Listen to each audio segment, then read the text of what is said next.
Based on the appearance of Nora's panties, Marcy concluded that they were recently worn. They couldn't be more than 1 or 2 days old, and that was the time when Damon was using this room. What were Nora's panties doing in Damon's room? With a single glance, Marcy spotted that both panties were ripped in a similar way. Marcy was sizzling with anger, and the reality dawned on her. That bitch! Nora was pretending to be sweet and supportive while sneaking into Damon's room when Marcy was not looking.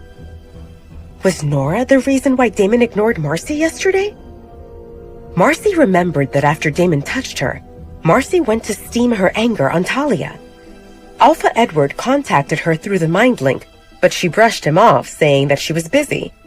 When Marcy finished with Talia, her father told her that Nora went to accompany Damon while touring the Red Moon Pack. At that time, Marcy didn't think much about it. But what if Nora gave Damon a very personal tour? Marcy gritted her teeth while cursing Nora. It's all her fault! Marcy stormed out of the bedroom and nearly bumped into Nora. What are you doing here? Marcy asked Nora. Is it true that Alpha Damon left? Marcy forced a tight smile on her face. Something came up and he had to leave. I just escorted him. We will resume our marriage talks later. I see. Nora couldn't hide her disappointment. She came after hearing that Damon was gone in order to retrieve her panties. But with Marcy here, she couldn't do it. Nora eyed Marcy, who was still in her robe and nightgown. I guess you will dress up for breakfast? I will see you there. Marcy looked after Nora's retreating back and fumed. You will pay for this, bitch! Marcy gritted her teeth while coming up with various scenarios to make Nora suffer. Since she came home from Paris, nothing went right. Marcy found her mate, but he ended up being an Omega. Her father scolded her more times than she wished to remember. Before she could recover from meeting and rejecting George, Damon showed up as her groom and played some game of hot and cold with Marcy while shagging Nora. Marcy didn't get anything other than insults and embarrassments, and she was confident that even Omegas were laughing at her because that filthy girl saw her with Damon. Yes, that girl in the attic. Marcy's eyes shone maliciously as she made her way upstairs. It took Caden, Maya, and Damon about half an hour to drive to get out of the Red Moon Pack territory. Stop the car, Damon said, and Caden pulled over reluctantly while silently praying to the moon goddess that Damon didn't change his mind and wants to go back to the Red Moon Pack. Damon grabbed the suitcases that were next to him and went to the back of the car with urgency.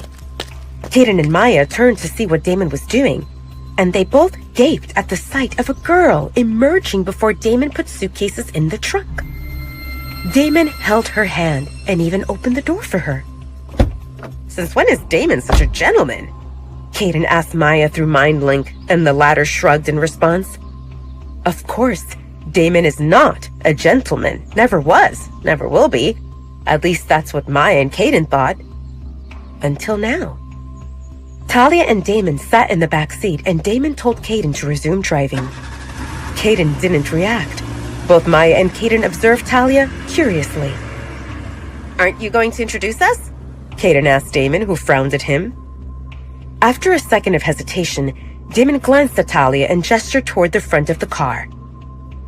That's Caden, my beta, and Maya his mate. He turned to Caden. There you go. I introduced you. Now, can you drive?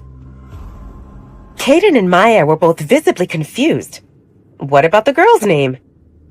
The truth is that Damon didn't know Talia's name. However, he didn't think that was important, and he didn't want to waste time on pleasantries. The important thing was that the girl was next to him, heading to the Dark Howler's pack. There will be plenty of time for them to talk.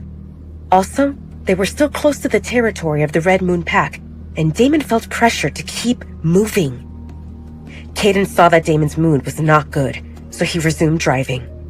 Now that he saw Talia, Caden understood why there was all the rush to leave.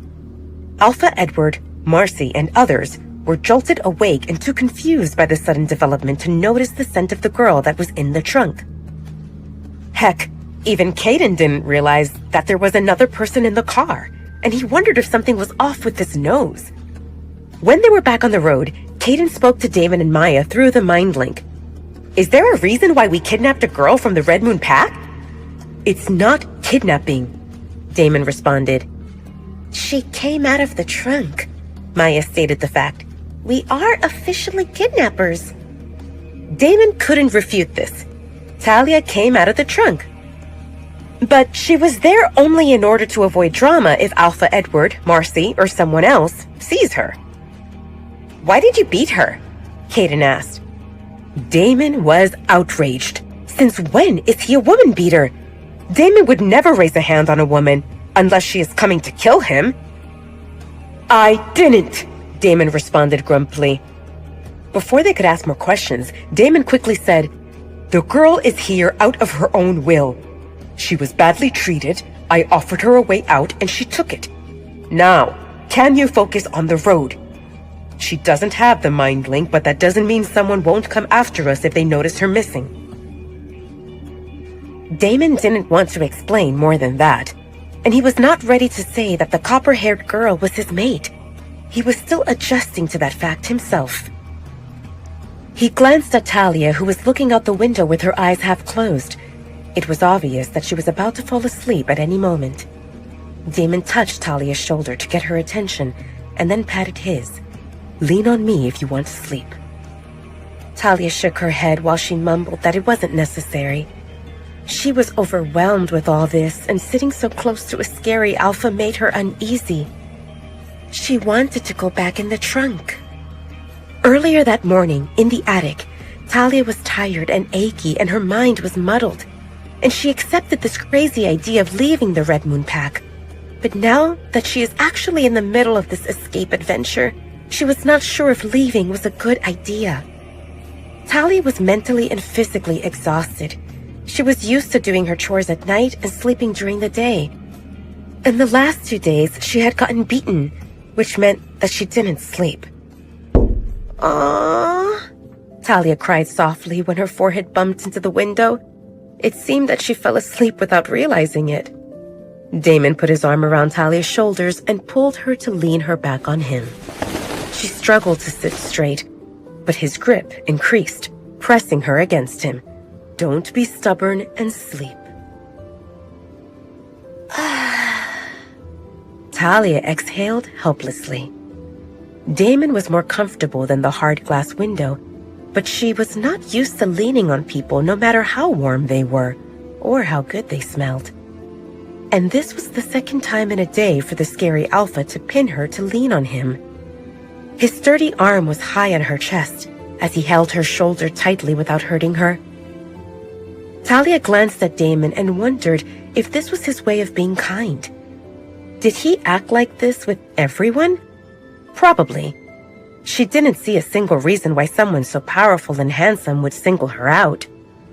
Thanks, Talia said softly and relaxed against him. With slight vibrations of the car, Damon's warmth, and his scent of the forest and dark chocolate, Talia fell asleep in less than 5 seconds.